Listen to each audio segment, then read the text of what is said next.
কোনো বিদ্যারা জান্নাতের মধ্যে যেতে পারবে না।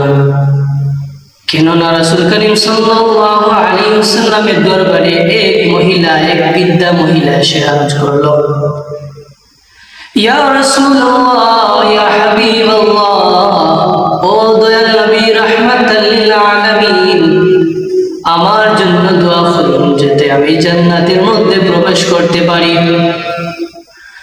জবাবে রাসূল করিম সাল্লাল্লাহু আলাইহি ওয়াসাল্লাম বললেন, ও মুখের মা, বিদ্যারা তো জান্নাতের মধ্যে প্রবেশ করতে পারবে না। তখন ওই মহিলাটি নিরাশ হয়ে কান্নারত অবস্থায় বাড়ি ফিরতে লাগলো।